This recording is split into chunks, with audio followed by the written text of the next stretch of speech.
Everybody says walking is good for you.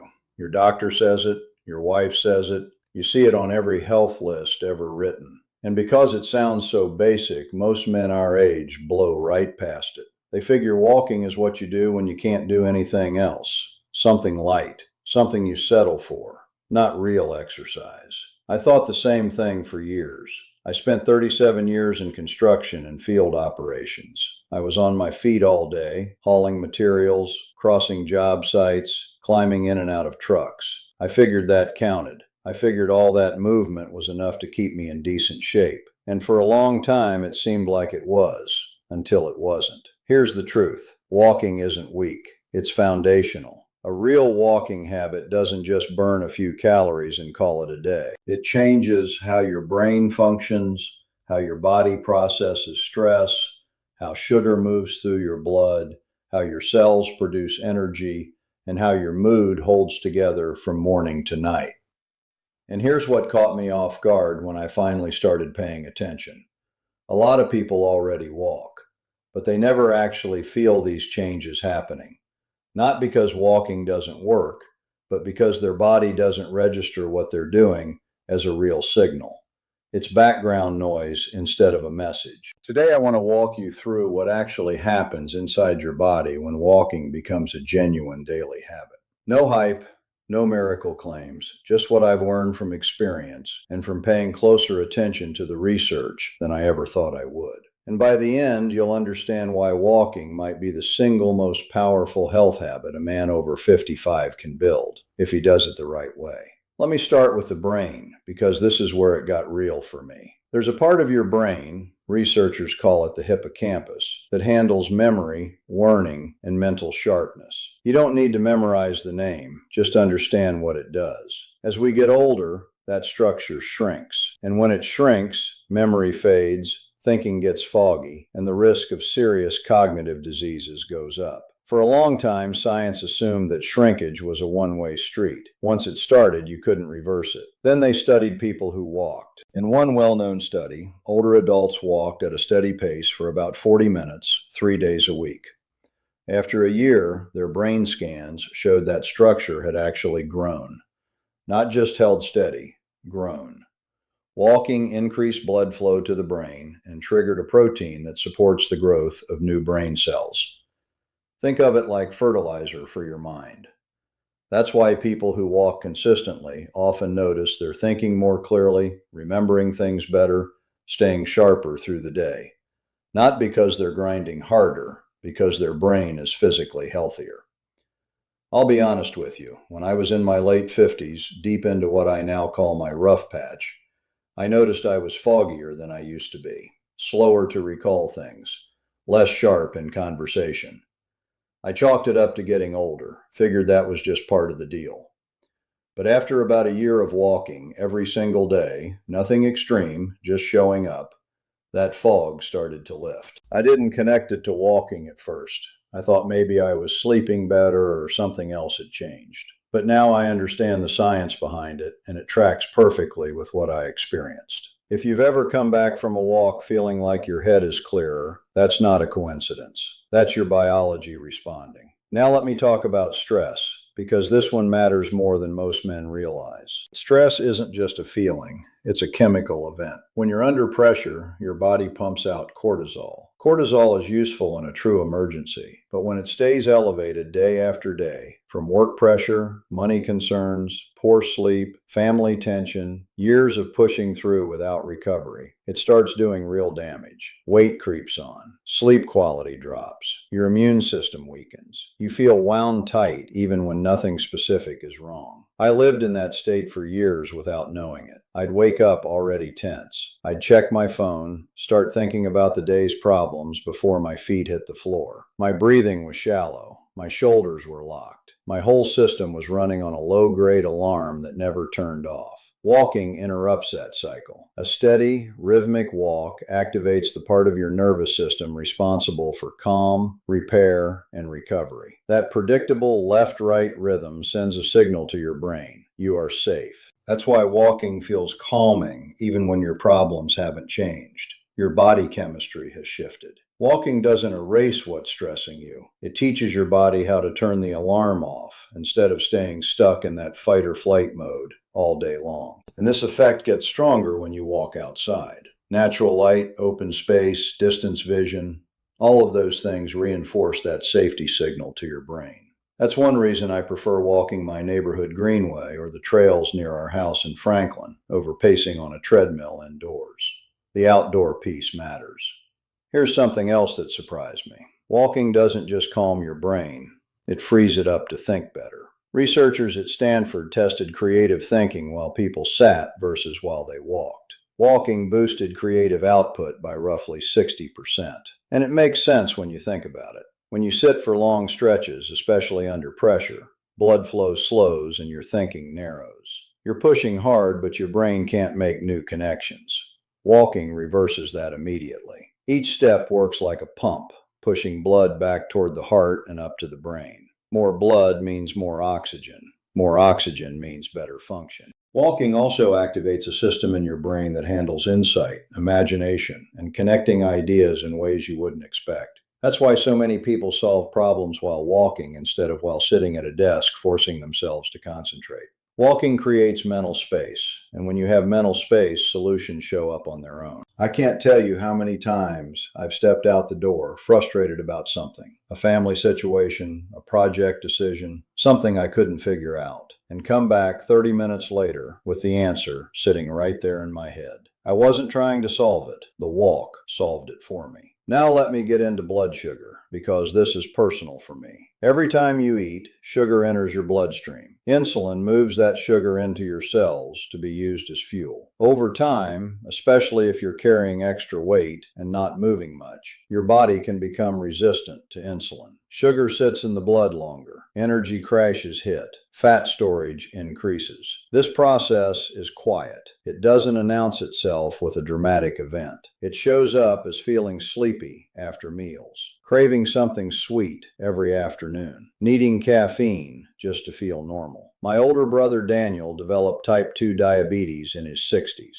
He gained serious weight and lost a lot of his mobility. Watching that happen to someone 3 years older than me, someone who grew up in the same house, ate the same food, came from the same stock, that shook me. It made healthy aging feel urgent, personal, impossible to ignore. Here's what the research shows. When your muscles contract during walking, they pull glucose directly out of your bloodstream to use as fuel. And this process barely requires any insulin at all. Studies have found that walking for just 10 minutes after a meal can significantly reduce blood sugar spikes, sometimes more effectively than one longer workout done hours later. Walking after meals teaches your body how to handle food properly, not aggressively, efficiently. That small habit, a short walk after dinner, was one of the first things I started doing consistently, and I believe it made a real difference in how my body responded over time. Let me talk about energy, because this one confused me for years. Inside every cell in your body are tiny structures that produce energy. When those structures aren't functioning well, you feel tired even when you've slept enough. The problem isn't rest, it's production. Your body isn't making energy efficiently. Walking stimulates the creation of new, healthy versions of those energy producers and helps clear out the damaged ones. Unlike intense training that spikes stress hormones, walking improves energy production gently and sustainably. That's why people who walk regularly often describe their energy as calm and steady, not wired, not amped up, not running on caffeine and adrenaline, just capable, present, ready. That word, capable, matters a lot to me. When I was at my worst, around 222 pounds, stiff, winded, sluggish, I didn't feel capable. I felt like I was dragging myself through the day. Now, at 188 and moving every day, I feel like myself again. And walking was the foundation that made everything else possible. There's a difference between borrowing energy from coffee, from sugar, from sheer willpower, and actually producing it. Walking is how your body learns to produce it again. Now, digestion. This one is straightforward but important. Your intestines depend on movement to push food through your system. When you sit all day, that process slows down. Bloating, discomfort, sluggishness, all of it traces back to not enough motion. Walking gently stimulates the natural muscular contractions that keep digestion moving. That's why cultures around the world have recommended walking after meals for centuries. It's not some trendy cleanse. It's your body working the way it was designed to work. Walking also trains the muscles you use to breathe, especially your diaphragm. Over time, your body gets better at using oxygen. Breathing becomes deeper, calmer, more controlled. A lot of men notice they're less winded during normal daily activities after a few weeks of consistent walking. Climbing stairs, playing with grandkids, carrying groceries, things that used to leave you catching your breath start feeling easier. Not because you became an athlete, but because your body became more efficient. I notice this with my grandkids. Noah is 5, Leah is 3, Ella is 2. They don't slow down. And I don't want to be the grandfather sitting on the patio watching them play because I can't keep up. Walking is a big part of why I can still get down on the ground with them, chase them around the backyard, and get back up without groaning. Let me address the heart, because there's a misconception I want to clear up. A lot of men think only intense exercise strengthens the heart. That unless you're pushing yourself hard, you're not doing anything meaningful for cardiovascular health.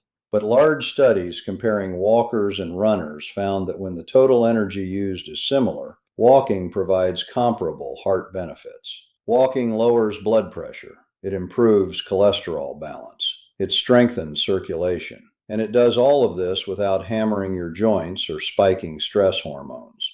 When I had my wake-up call at 58, a routine checkup that made it impossible to keep pretending everything was fine, my blood pressure was heading in a direction I didn't like. Today, it's typically in a healthy range. I didn't get there by running sprints or killing myself in a gym. I got there by walking every day, training with moderate weights 3 times a week, eating more protein, and being consistent. That's what made the difference for me. Consistency matters more than intensity. I'll say that until I'm out of breath saying it. Walking is one of the most sustainable, heart-healthy habits available to any man at any age. Now, joints and posture. This is where a lot of guys get it backwards. People assume walking wears joints down. The opposite is true. Movement stimulates joint lubrication and reduces stiffness. Sitting is what causes joints to deteriorate. When you walk upright, you're also retraining your posture. You're countering the rounded shoulders and forward head position that come from years of leaning over desks, screens, and steering wheels. I dealt with chronic lower back tightness for years from decades of field work. Mobility exercises helped, strength training helped, but daily walking was the thing that kept everything loose and functional between sessions. Better posture means less back pain, better balance, and improved ability to move through your day without wincing every time you stand up from a chair. Walking changes your mood too, and I don't mean in a vague, feel-good way. I mean it changes brain chemistry. It increases serotonin and natural calming compounds while lowering stress hormones. Large scientific reviews have found that walking is genuinely effective in preventing and managing anxiety and depression. Not because it distracts you from hard emotions, but because it changes the biological conditions that produce them. I'm not a man who talks a lot about feelings. That's just how I'm wired. But I'll tell you this. The difference in how I felt mentally during my rough patch versus how I feel now is night and day. And walking is a bigger part of that shift than most people would guess. Now here's the benefit that matters most to me, and I think it'll matter most to you too. One of the most overlooked reasons to walk has nothing to do with weight loss, step counts, or fitness goals. It has everything to do with how long you stay independent. Study after study shows that people who walk regularly don't just live longer, they age better. They maintain the ability to handle everyday life without help. They get out of chairs without struggling. They climb stairs without fear. They recover faster when something goes wrong. They fall less often. And they stay mentally sharp for longer. Researchers call this your health span, the number of years you live in good physical and mental condition, not just the number of years you're alive. Walking directly supports that because it keeps multiple systems working together at the same time. When you walk, your brain coordinates movement and balance. Your muscles contract in sequence, your heart adjusts blood flow, your joints move through their full range, your nervous system stays alert and responsive. That coordination matters because the body doesn't usually fail all at once. What happens is disconnection. Muscles weaken, balance declines, reaction time slows, confidence drops. And then people start moving less, which speeds up the whole decline. Walking interrupts that downward spiral. It preserves leg strength, especially in the muscles that protect your hips and knees. It maintains balance by constantly challenging your inner ear and nervous system. It reinforces posture. And because it's weight-bearing, it helps slow bone loss that can lead to fractures later in life. I watched my father go through that disconnection. Thomas Turner was a heavy equipment mechanic his whole life. Strong, proud, capable. And then in his 70s, he became frail and dependent faster than any of us expected. Watching a man I respected lose his physical dignity, planted something in me that I carried for years before I finally acted on it. I don't want that to be my story. And I don't think you want it to be yours either. Walking keeps your systems talking to each other. That's why doctors don't just recommend it for fitness. They recommend it for aging well. Walking doesn't just add years to your life. It adds life to your years. Now here's the part most men get wrong, and I almost got it wrong too. People think the benefits of walking come from speed or distance or hitting some magic step count. But the real driver behind every single change I just described is much simpler than that. It's consistency. Your body is constantly adapting to what it experiences most often. When something happens once in a while, your body treats it as noise, background static that doesn't mean anything. When something happens regularly, your body treats it as a signal, a message, a new set of instructions. Walking works because it sends a clear, repeatable signal to every system in your body. When you walk most days, your muscles stay responsive. Your insulin sensitivity improves because glucose is being used on a regular basis. Your stress hormones stay lower because your nervous system isn't locked in permanent alarm mode. Your joints stay lubricated because they're moving through their natural range. Your brain stays engaged because movement demands coordination and awareness. None of this requires perfection. You don't need to walk fast every day. You don't need long walks every time. You don't need to feel motivated. What you need is repetition. A 15-minute walk done 5 days a week will outperform a single hard workout followed by 6 days on the couch. A short walk after dinner done consistently can reshape how your body handles food more effectively than random bursts of intense exercise. Consistency is what tells your body, this is who we are now. And once your body believes that movement is part of your identity, not something you do occasionally when you feel like it, the adaptations start stacking quietly in the background. What I learned the hard way is that I didn't need anything extreme. I needed something repeatable. When I finally committed at 59, I didn't start with a training program. I started with walking every day, rain or shine, around my neighborhood in Franklin, on the Greenway, sometimes just up and down my street. That was the foundation. The strength training, the better nutrition, the mobility work, all of that came after. But walking came first, and walking is what stuck. That's why I keep coming back to this. Consistency beats intensity every single time. Walking isn't basic, it's foundational. It's the movement your body understands at the deepest level, the one your brain responds to. The habit that quietly supports your heart, your metabolism, your joints, your mood, your independence, all at the same time. And the most important part, it doesn't require perfection. It requires showing up. You're not too old to start. You're not too far gone. You don't need special equipment or a gym membership or a complicated plan. You need a pair of shoes and the decision to walk out your front door. For the next 7 days, don't try to walk faster. Don't aim for some big number. Don't overthink it. Just walk intentionally. That means showing up most days, moving at a steady pace, and giving your body a signal it can recognize and respond to. Start with what you can do. 10 minutes counts. 20 minutes counts. 30 minutes counts. The number matters far less than the repetition. Simple works if you stick to it. I'm Jack Turner. I'm 64 years old. I'm not a doctor. I'm not a trainer. I'm a man who spent 37 years working hard and ignoring what that work was doing to his body, and then decided to change course before it was too late. Walking was where that change started, and 5 years later, it's still the foundation of everything I do. Your body responds to what you repeat. Start walking today.